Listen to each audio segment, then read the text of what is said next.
No farmers, no food.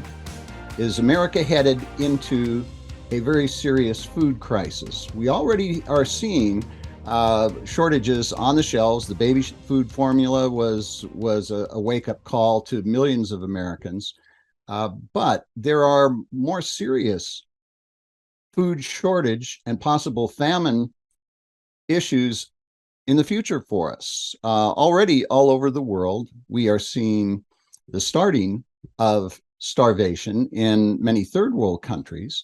We're seeing food riots. We've seen the food protests or rather farm protests in Holland. But it's not only the Dutch farmers in Italy, in Germany, in Belgium, and now in Canada. Farmers are in revolt. The governments of those countries are telling them they can't have fertilizer, they have to cull their herds. We're seeing a reduction in our food supplies right at the time when we need it most. So we're very fortunate today to have one of the world experts on agriculture and many other issues, as we'll see, on biowarfare. Professor Donald Huber, Professor Emeritus at Purdue University. And we'll go into his background a little bit momentarily, but Dr. Huber, welcome to the program. Thank you, Bill. I appreciate the opportunity to visit with you on this important topic. Well, you have been involved in what everybody's concerned about now, food production, agriculture, for virtually all of your adult life for the last 50, 60 years, correct? Correct. I started out in 1957, so you start the clock running from that point, I guess. And I should point out that you're a fellow Vandal, as am I, from the University of Idaho. That's where you started out I am academic, right? Go Vandals. Gave me a great start, and actually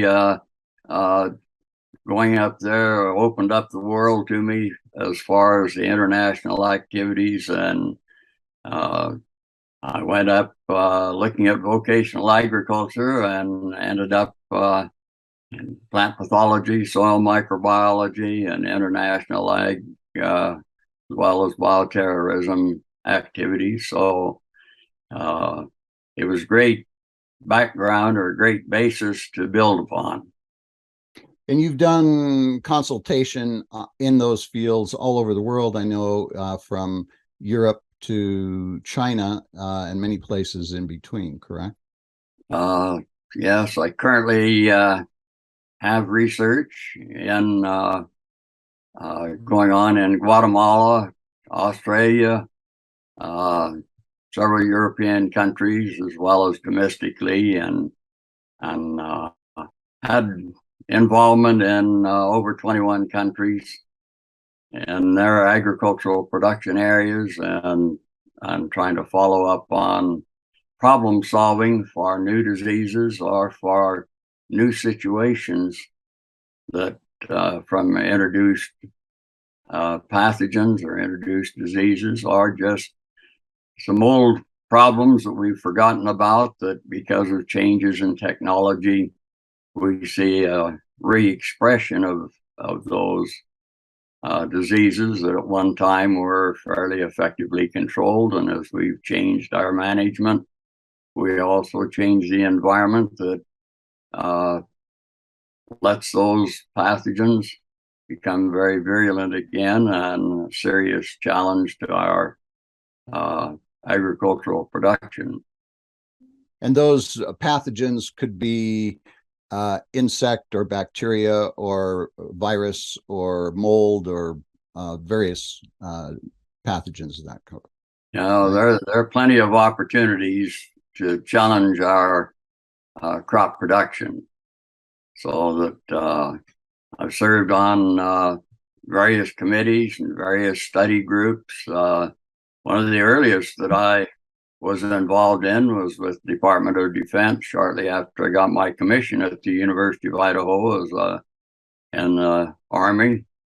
was assigned to a research and development unit where we had the responsibility of developing the recovery plan in case of a nuclear war and nuclear contamination of our food system. And that started, but it's continued. Had the privilege of serving as chairman and an active member for a number of years of our threat pathogens committee for USDA and Department of Defense, American Phytopath Society, on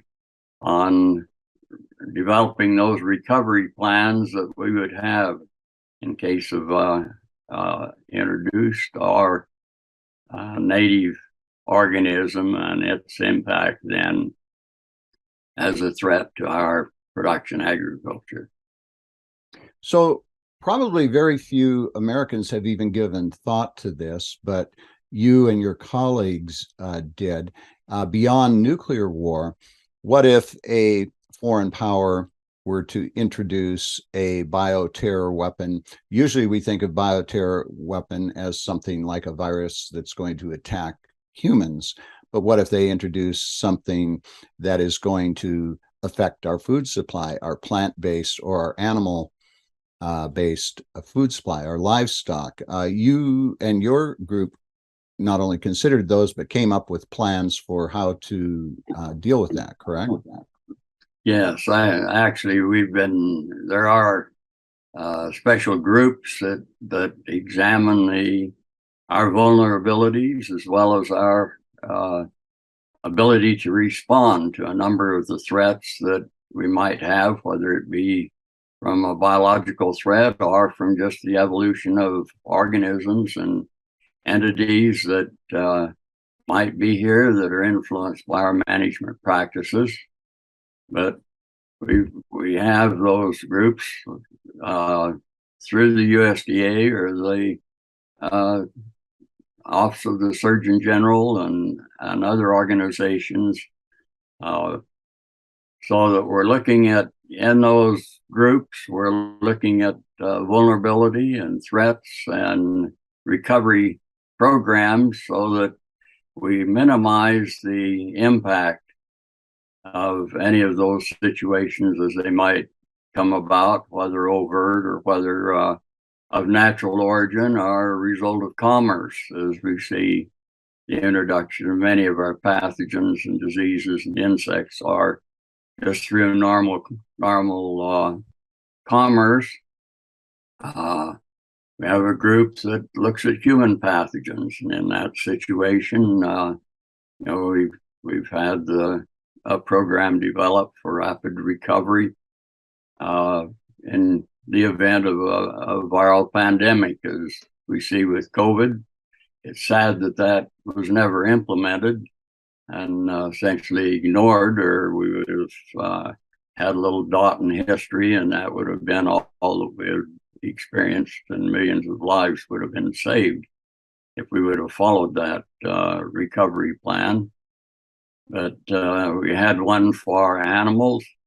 Also, Martin Hugh Jones and I actually wrote a bulletin for the Council on Agricultural Science and Technology, the CAST group, so that we identified those invasive pathogens that could impact from an animal standpoint, and then also from a plant standpoint that the USDA is responsible for. And we have those programs at Fort Detrick are headquartered in those areas, and then involving scientists throughout the country and even international scientists that can assist in developing those recovery plans.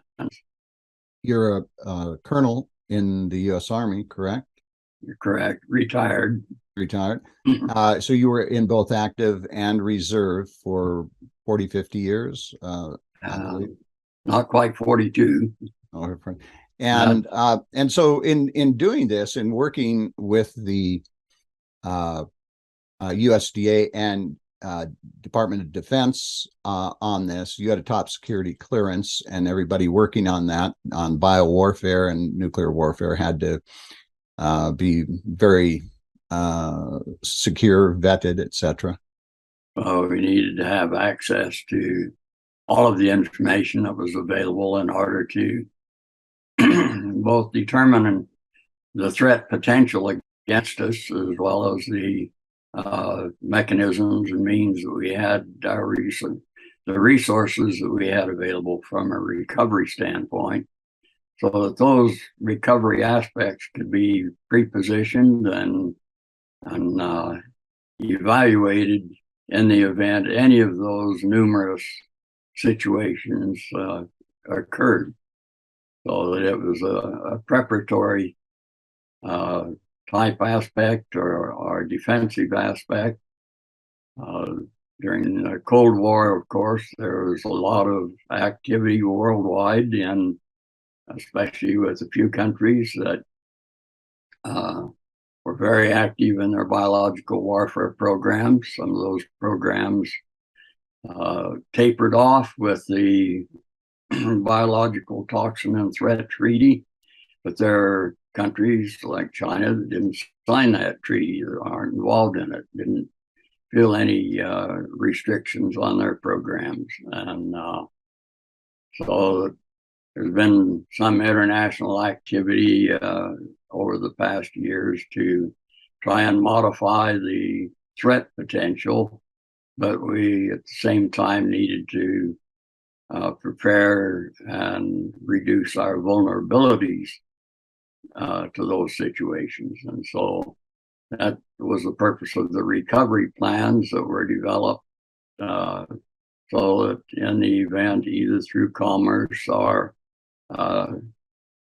overt activity, that we could respond very quickly and minimize any activity. When it comes to food, the statement of Napoleon that an army still moves on its stomach is as true today as it was at any time in history. And a population and a country's economy certainly are very dependent on agriculture, even though we only have about 1% of our population that's actively involved in the production of agriculture. Everything else that a society does is dependent on our agricultural production efficiency.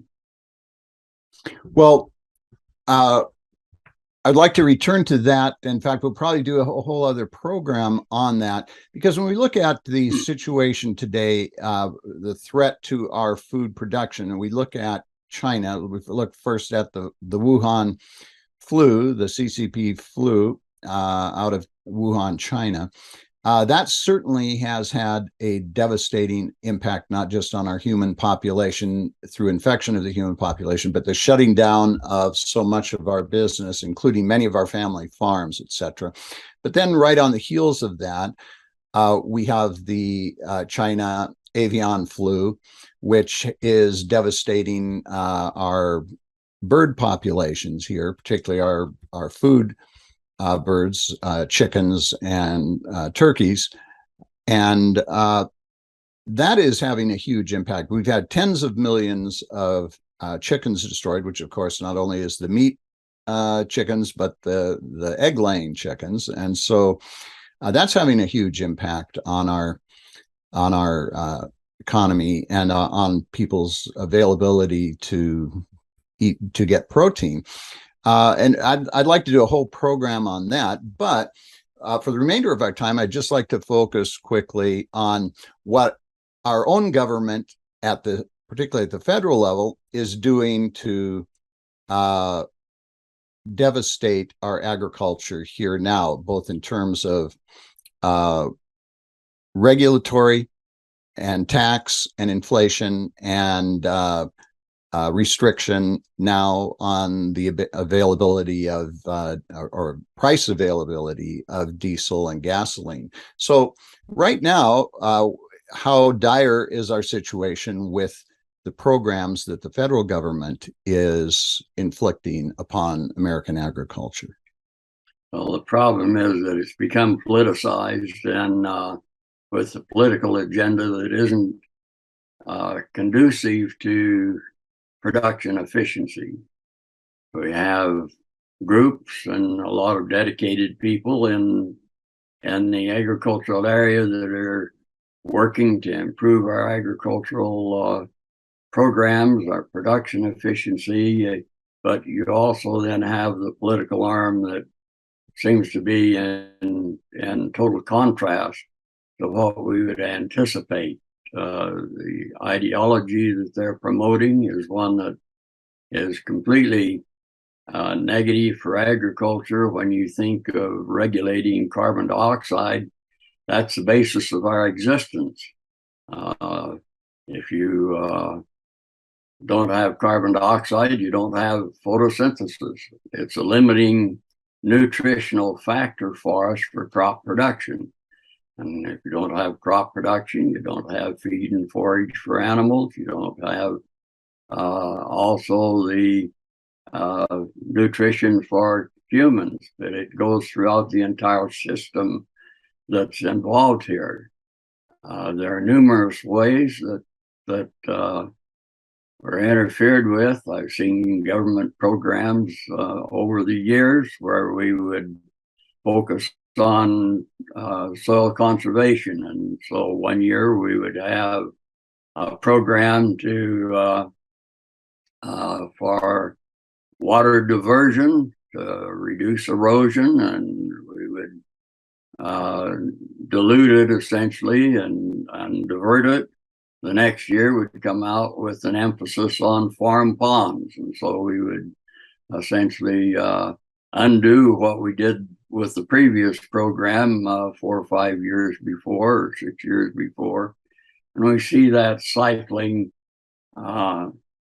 Probably the greatest devastation that we can do to agriculture is by trying to regulate a natural product of carbon dioxide.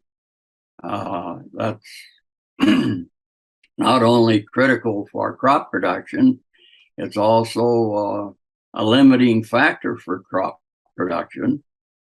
There's one element that's involved in that process that's critical, and that's the element, micronutrient of manganese. And when they start limiting fertilizer and those materials, then you have a direct impact on the whole agricultural system, from the basic biology all the way through to harvesting that crop and distributing it. So you grew up in farm community, and you live now in farm community after coming back from Purdue. You're down in the Magic Valley, Boise area of Idaho, and you see the things that the difficulties that farmers are facing now.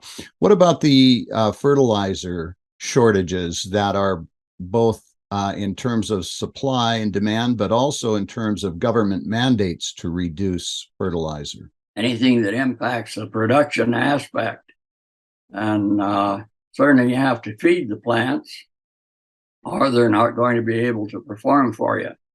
When you start limiting fertilizers, you start limiting the food that you're going to be feeding those plants with, so that they can perform those miracles through the physiologic processes. And we look at nitrogen, phosphorus, and potassium as critical elements, but there are actually 17 elements that are involved.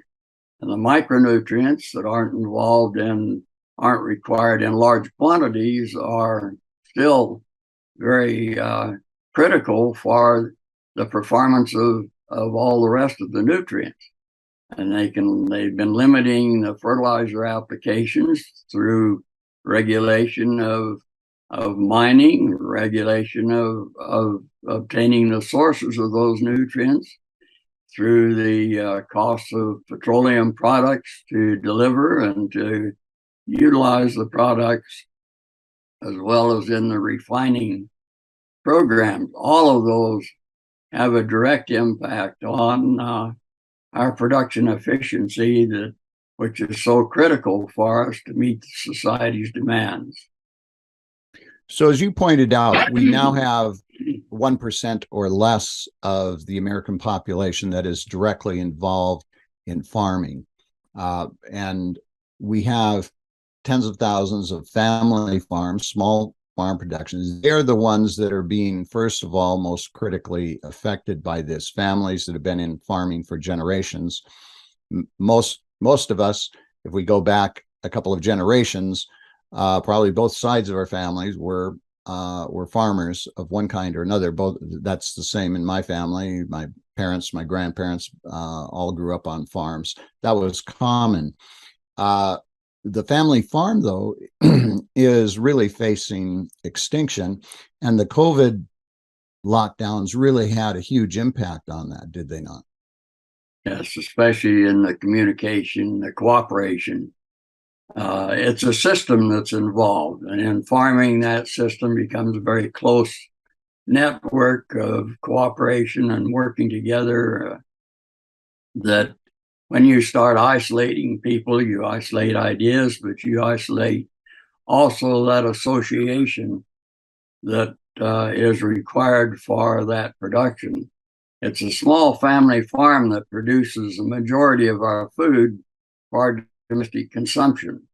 Our larger farms provide for exports and for balance of payments types of things, but it's a small family farm still that does the milking of the cows and those things, even though we have large commercial enterprises.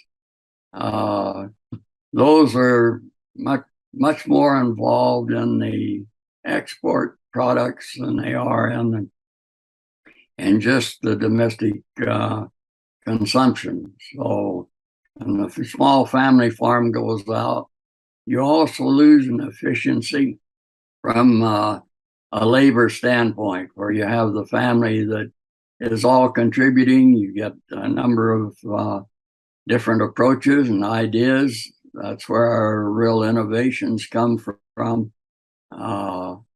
in that implementation, and a very critical factor, not only for us, but worldwide.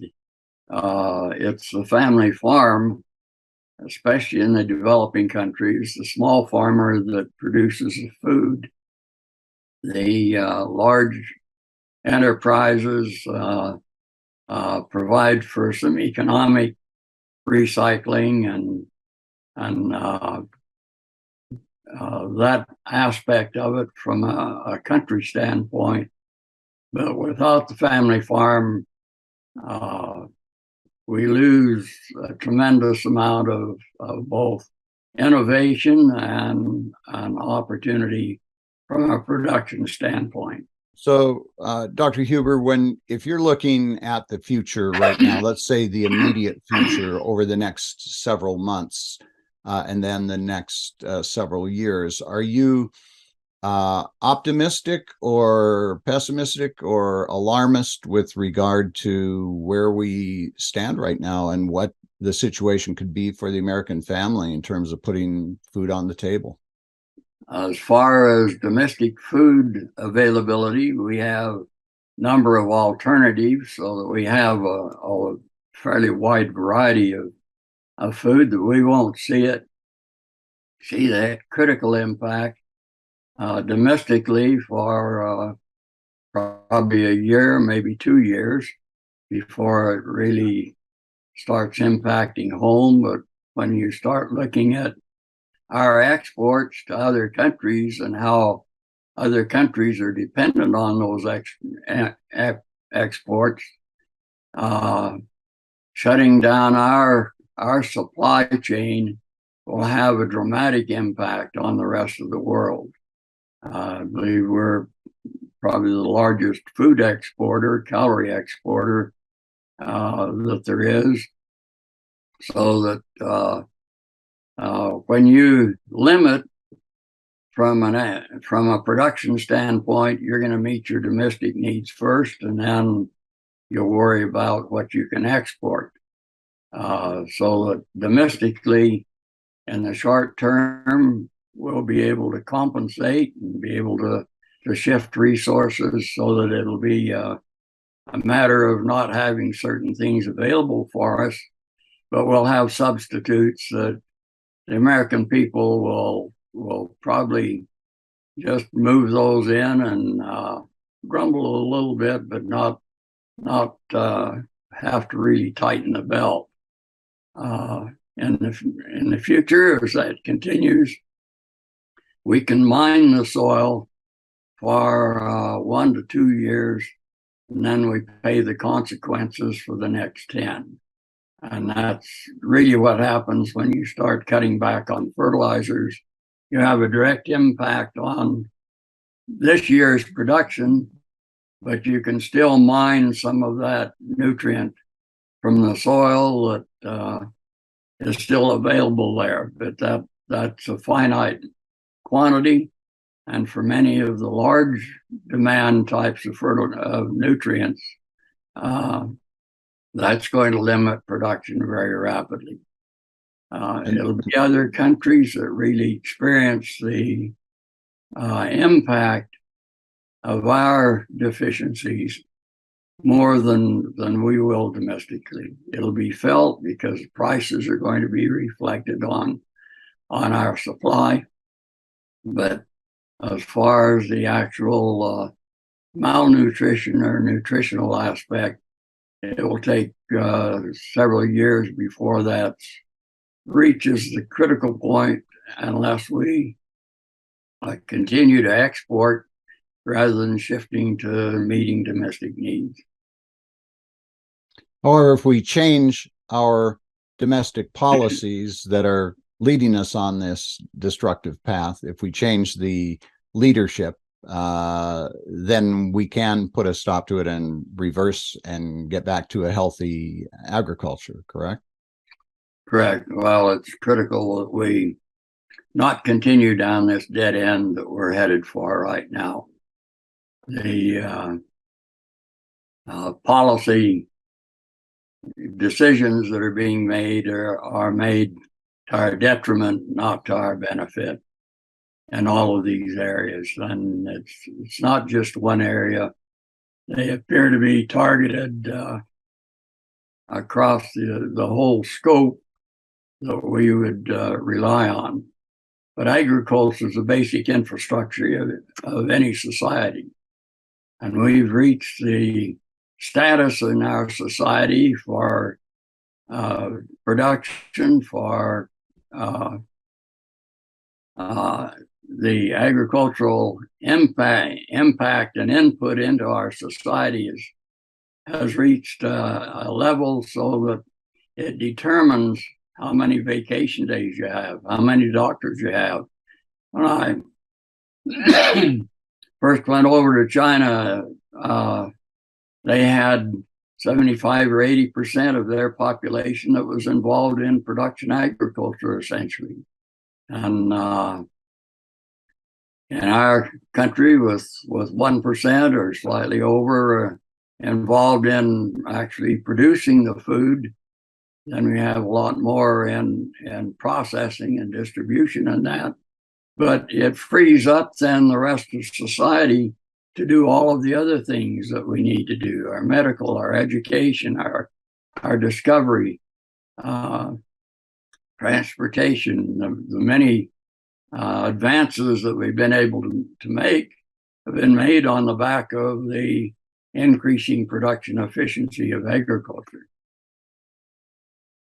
Dr. Huber, thank you so much. We're going to have you back again because there are a whole list of other areas that I want to go into with you, and I truly appreciate your availability and your expertise, and we've got to make good use of that. So thank you very much, and we'll look forward to having you back on again. If I can be of help, be at your service. Thank you very much. God bless. Take care. Thanks.